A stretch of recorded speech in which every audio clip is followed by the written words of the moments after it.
여러분 안녕하십니까? 네, 유혜선 박사의 인문학 살롱 TV 이번 시간은 건강 살롱입니다.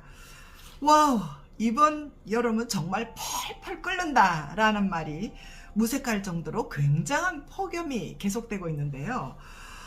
이럴 때일수록 물을 좀 충분히 많이 마셔라 라고 이제 이렇게 이야기를 합니다. 물은 뭐 우리 몸의 생명의 원천이라고 할 정도로 우리 몸의 수분이 70% 이상을 차지하고 있잖아요, 그죠? 그래서 이제 더위에 땀을 이렇게 많이 흘리게 되면 수분이 그만큼 빠져나가게 되는데, 그래서 최소한 하루에 2리터 이상은 보충을 해줘야 된다라고 이제 이렇게 이야기를 합니다. 그런데요, 근데 무조건 물을 많이만 마시는 것이 좋은가? 라고 이제 이런 생각도 한번 해볼 필요가 있습니다. 근데 여러분들 아침에 일어나서 시원하게 이렇게 소변을 보거나 또 아주 시원하게 쾌변을 보면 얼마나 행복해요, 그죠? 그래서 이제 우리 몸속에 노폐물을 이렇게 대소변의 형태로 이렇게 잘 배출해야 되는데요. 이 몸에 수분이 부족하면 어떤 현상이 일어나겠어요? 노폐물이 빠져나가지도 못하고 또 이제 뭐 변비가 되고 이렇다 보면 그 많은 독소를 우리 몸에 품고 있는 것이 되잖아요. 그럼 뭐 피부 탄력도 떨어지고 뭐 하루 종일 뭔가 모르게 피곤하고 찝찝합니다. 또 중요한 것은요, 요즘같이 이렇게 무더운 환경에서 땀을 많이 흘렸을 경우에 갑자기 많은 양의 물을 막 벌컥벌컥 이렇게 마시면 우리 체내에 전해질이 희석이 된다고 합니다. 그래서 이제 물 중독 현상이 일어난다라고 하는데요. 이게 무슨 말이냐면요,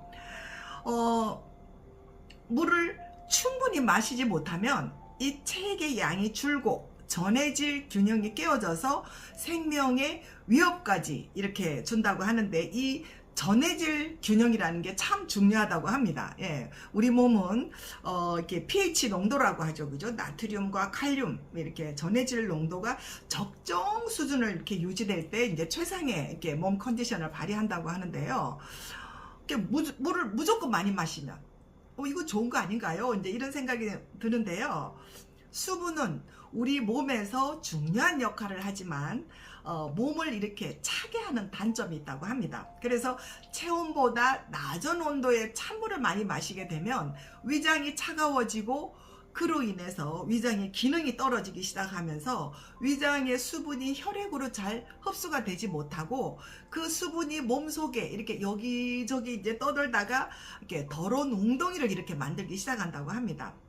이런 상태에서 물을 아무리 마셔도 물이 그 웅덩이로 이렇게 이제 빼앗기게 되는데요. 이렇게 되면 수분이 세포에 잘 전달되지 못하잖아요. 이런 상태에서 막 물을 계속 먹으면 오히려 머리가 아프고 토하기도 하고 막 정신까지 혼미해진다고 합니다.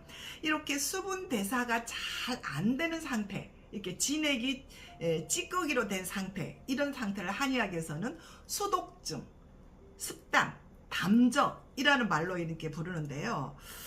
그래서 우리가 이제 물을 충분히 많이 마시는 것도 중요하지만 몸의 전해질 균형을 잘 맞추는 것이 굉장히 중요하다라고, 그렇게 전해질 균형을 잘 맞춰서 마셔야 한다.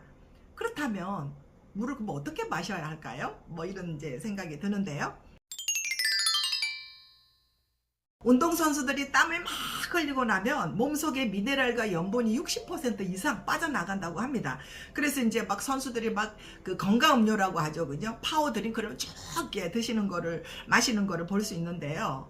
이렇게 심한 운동을 하고 땀을 많이 흘린 뒤에 수분을 빨리 보충해 주지 않으면 자살행위와 같다라고 이제 이렇게 이야기합니다.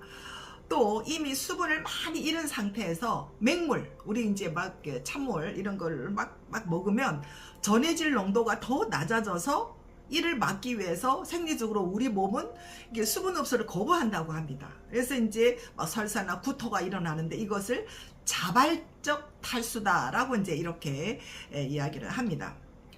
이처럼 우리 몸은 생명 유지를 위해서 항상 수분과 염분의 밸런스, 균형을 이렇게 자율적으로 조절이 돼야 되는데요. 이것을 잘 조절하는 역할을 하는 것이 바로 미네랄이라고 합니다. 그래서 이제 땀을 막 흘리고 난 다음에는 반드시 미네랄 워터를 마셔라 라고 이제 이렇게 이야기를 합니다. 또 중요한 것은요, 우리가 물을 마시지 않으면은 결론적으로 어떻게 되겠어요? 세포가 건조해진다는 거잖아요. 그죠? 이거는 노화에 직접적으로 관련이 있습니다. 우리 고대 그리스 철학자 아리스토텔레스는 노화라는 것은 몸이 늙어가는 것이다. 다시 말해서 노화는 몸이 건조해지기 시작하는 것이다 라고 이제 이렇게 이야기를 합니다. 우리 그 싱싱한 사과가 시간이 지나면 막 쭈글쭈글해지잖아요. 그죠? 그리고 나뭇가지에 나뭇잎도 이렇게 수분이 마르면은 이렇게 바스락바스락 부스러지기도 하고 건조해진다는 것이죠. 그죠? 우리 몸도 마찬가지예요. 그죠? 나이가 들갈수록 이 촉촉하던 머릿결도 이제 좀 퍼석퍼석해지고, 그죠? 거칠어지고, 또 눈도 뻑뻑해지고, 손끝도 말라가고, 그뿐만 아니죠. 비만 오면 허리나 무릎이 아프고 또 배와 턱에 이렇게 군살이 막 이렇게 이중턱이 생기기 시작합니다. 기억력도 떨어지고, 이런 것들이 다 이제 노화 현상인데요. 이런 노화 현상은 겉모습만 나타나는 것이 아니라 우리 몸속의 내장, 뼈, 혈관, 이런 그 기관들이 건조하면 다양한 질병으로 바로 이어진다고 합니다. 그죠? 네. 내장이나 뼈, 혈관이 건조하면 이제 생활습관이라고 하죠. 그죠? 생활습관병, 고혈압, 당뇨, 고지혈등과 같이 혈관 속의 세포들이 비정상적으로 건조해지면서 기능이 이제 떨어지는 그런 질환들인데요. 저희 그 친정어머니가 이제 그 나이가 드셔가지고 이렇게 이제 선망 현상, 약간 치매 전 단계라고 하더라고요. 그래서 내 사진을 찍었는데 내가 요렇게 쪼그라들어서요, 이렇게 요렇게 딱딱하게 굳어 있더라고요. 예, 그러니까 치매도 역시 이제 뇌세포가 심하게 수분이 빠져나가서 이렇게 쪼그라드는 현상 때문에 치매 현상이 온다고 하더라고요. 뭐 다행히 치매까지는 안 갔지만 그래도 이제 뇌가 그렇게 딱딱하게 쪼그라져 있더라라는 겁니다. 물을 안 마셔도 병이고, 그죠? 물을 지나치게 많이 마셔도 병이고. 그러면 물은 어떻게 마셔야 할까요? 예, 그래서 미네랄이 많이 든 과일이나 염분과 함께 좀 우리 체온에 맞는 온도에 맞는, 그래서 따뜻한 음료를 드시는 것이 좋다라고 이야기를 합니다. 요즘같이 막 덥다고 찬 냉음료나 아이스커피 이런 거를 막 벌컥벌컥 많이 마시는데요. 뭐 젊은 나이는 상관이 없습니다. 이제 나이가 드신 분일수록 수도 현상이 생기지 않도록 따뜻하게 드시고 반드시 비타민과 미네랄 그리고 염분과 함께 드시라고 이제 이렇게 권해드립니다. 우리 그 노화는 막을 수는 없겠죠, 그죠? 하지만 늦출 수는 있다고 합니다. 이렇게 세포의 수분 흡수력을 높이는 것이야말로 노화를 늦추고 질병을 예방하는 지름길이 아닌가 하는 생각이 듭니다. 여러분들 이제 더위도 이제 얼마 안 남았죠, 그죠? 좋은 물 많이 드시고 건강하게 이 늦더위 잘 이겨나가시기 바랍니다. 네, 감사합니다.